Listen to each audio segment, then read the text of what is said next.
बादशाह अकबर का दरबार लगा हुआ था। बादशाह सभी मंत्री एवं सलाहकार से राजकाज से संबंधित चर्चा कर रहे थे। तभी एक सिपाही बादशाह अकबर के समक्ष यह संदेश लेकर आया कि कोई सौदागर आया है जो विचित्र खिलौने लाया है। सौदागर का ये दावा है कि बादशाह या किसी ने भी आज तक ऐसे खिलौने न कभी होंगे और न कभी देखेंगे। यह सुनकर बादशाह अकबर ने सौदागर को बुलाने की आज्ञा दी। सौदागर आया और प्रणाम करने के बाद अपनी पिटारी में से 3 पुतले निकालकर बादशाह के सामने रख दिए और कहा कि बादशाह सलामत, यह तीनों पुतले अपने आप में बहुत विशेष हैं।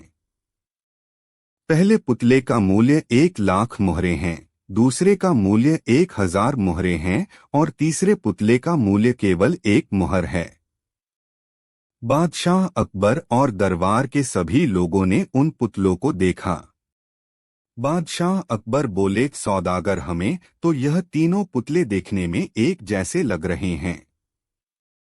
सौदागर बोला, महाराज, देखने में भले ही एक जैसे लगते हैं मगर वास्तव में एक दूसरे से बहुत अलग और बहुत निराले हैं।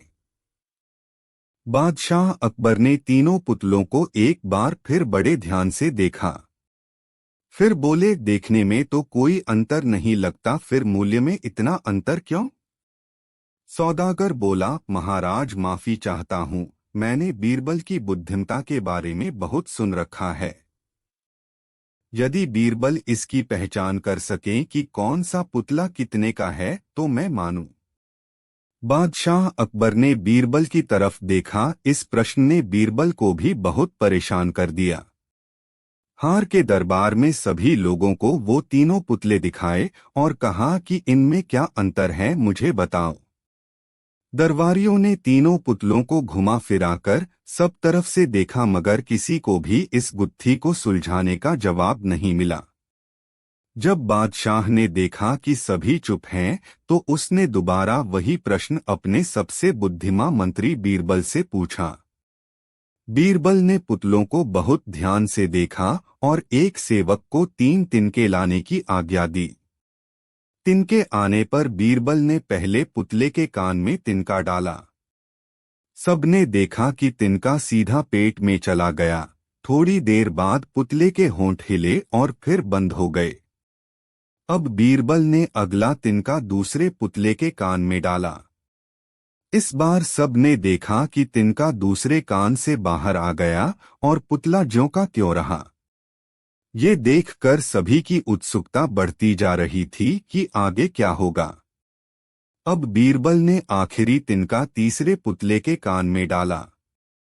सबने देखा कि तिनका पुतले के मुंह से बाहर आ गया है और पुतले का मुंह एकदम खुल गया।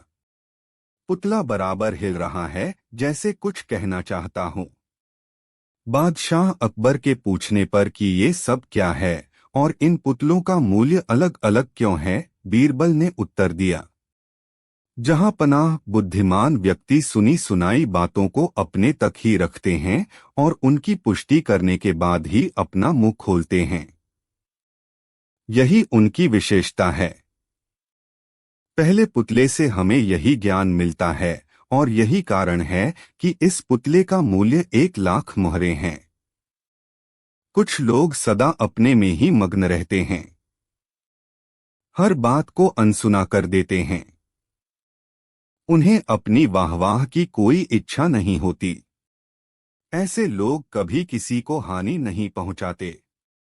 दूसरे पुतले से हमें यही ज्ञान मिलता है और यही कारण है कि इस पुतले का मूल्य 1,000 मुहरें हैं। कुछ लोग कान के कच्चे और पेट के हल्के होते हैं। कोई भी बात सुनी नहीं कि सारी दुनिया में शोर मचा दिया। इन्हें झूठ सच का कोई ज्ञान नहीं, बस मुंह खोलने से मतलब है। यही कारण है कि इस पुतले का मूल्य केवल 1 मुहर है। यह सुन सौदागर और दरबार के सभी लोग बीरबल की वाही वाही करने लगे। बादशाह अकबर ने अपने प्रिय मंत्री और सलाहकार को गले लगा लिया। उम्मीद करता हूँ यह हिंदी स्टोरी, हिंदी कहानी तीन पुतले हिंदी स्टोरी अकबर बीरबल आपको पसंद आई होगी। कृपया कमेंट कर अवश्य बताएं। आपके किसी भी प्रश्न एवं सुझावों का स्वागत है। शेयर करें, जुड़े रहने के लिए सब्सक्राइब करें। धन्यवाद।